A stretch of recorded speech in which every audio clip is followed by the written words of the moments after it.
Mas por que teria ocorrido de Durham se confundir dessa forma? Não é difícil saber. Considere, por exemplo, que você tem uma avó muito velhinha, muito querida. E daí ela ama tanto você, mas ela é tão pobre que ela dá para você de presente de formatura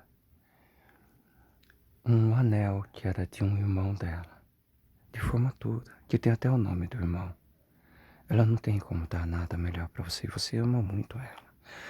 Mas também você recebe de um tio rico, um tanto distante, um carro novo. Você acha mesmo que você vai se lembrar do presente de sua avó, a quem você tanto amou? Você vai querer sair com o carro, mostrar para os amigos, sair com os amigos. Então, eu me lembro disso.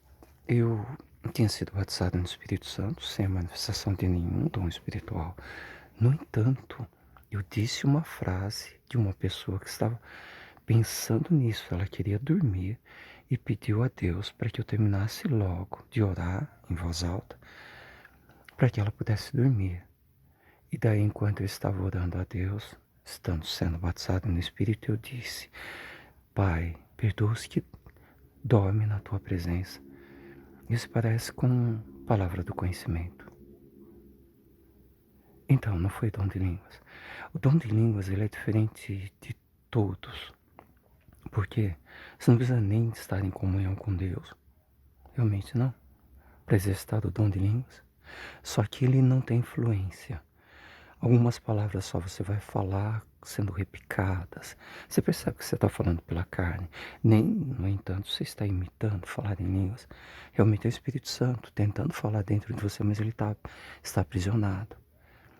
Então, eu me lembro assim, que se eu falasse em línguas, era como se eu tivesse tocado com as mãos o sobrenatural.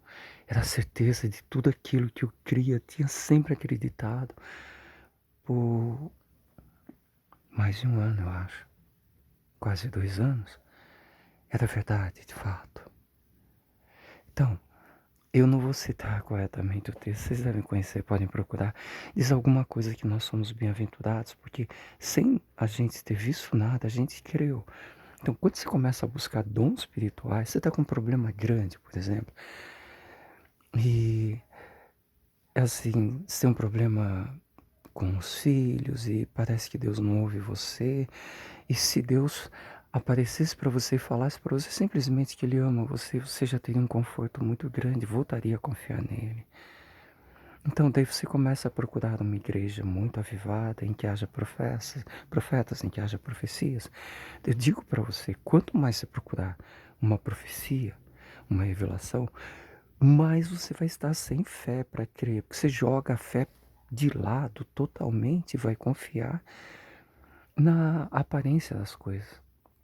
Daí você vai ficar desesperado, cada vez mais aflito. Não que não se deva, mas eu acredito assim que se houver algo importante, você deve crer em Deus, que sempre Ele vai cuidar de você, não importa o que ocorra. Sempre essa é a regra. Você tem que ter essa fé, sem sinais.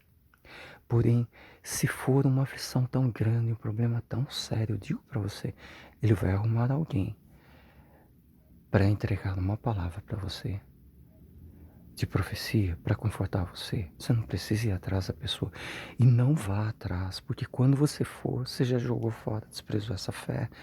Você tem que ter fé na palavra apenas de Deus, nas promessas dele. Não é necessário você ouvir uma pessoa falando para você que Deus ama você, enquanto a Bíblia fala assim, e que Deus prova o seu amor para conosco, não que nós, não sei se fala, éramos justos, mas que ele se deu a nós, ou sacrificou seu próprio filho, ainda sendo nós pecadores, assim. Ou seja, o amor de Deus foi quando a gente era pecador, agora que estamos salvos, a gente tem que confiar muito mais no amor de Deus. Não tem razão para você duvidar ou precisar de uma palavra de profecia para alguém dizer que ele ama você, ou dizer que seus pecados são perdoados. Que falta de fé, que incredulidade é essa? Porém, se for um caso realmente grave, Deus vai fazer alguém procurar por você e você não vai ter dúvida de que foi Ele quem falou.